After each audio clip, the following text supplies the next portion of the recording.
The girl approached the fish tank and suddenly reached in, grabbing a small goldfish. Without a second thought, she popped it into her mouth and swallowed it whole. As the fish slid down her throat, she felt an indescribable satisfaction wash over her for the first time. But the moment passed, and she was immediately consumed by deep regret. She had no idea why she'd done such a thing. Even more terrifying, while showering later, she discovered her toes had somehow fused together. Panic-stricken, she rushed to the hospital. After a thorough examination, the doctor delivered devastating news that sent her fleeing in terror. Back home, she desperately tried to cut apart her webbed toes. The excruciating pain made her break out in a cold sweat. She quickly bandaged them up, trying to hold them in place, then pulled on thick socks, hoping that would be the end of it. But the next day brought fresh horrors. Her thigh began to rot slowly, the entire leg covered in dark bruised patches. Fear overwhelmed her, and she passed out cold. When she finally came to, she found the floor littered with fish scales that had fallen from her own body. Terrified of being discovered, she frantically hid them all away. Lisa curled up on the sofa in despair, but soon the fish tank on the balcony caught her eye. Unable to resist any longer, she devoured every fish in the tank within seconds.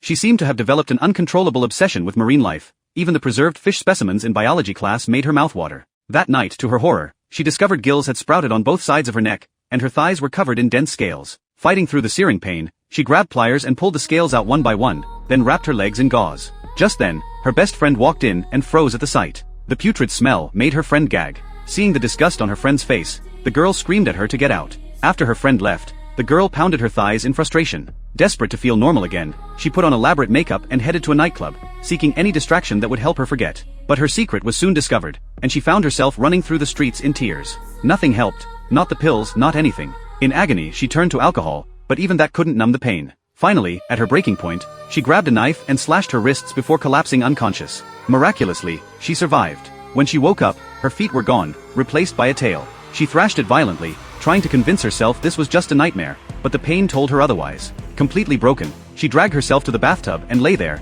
pouring water over herself constantly. It was the only thing that brought her any comfort. Time lost all meaning as the room flooded, but she was too far gone to notice. She had adapted to this new existence. When she finally came to her senses, she called her friend, who arrived quickly. They locked eyes, understanding passing between them. Her friend helped drag her to the underground parking garage, and from there, they made their way to the ocean. As the sea breeze hit her face, the girl felt pure joy for the first time in ages. After a brief farewell, she crawled eagerly toward the waves, returning to where she belonged.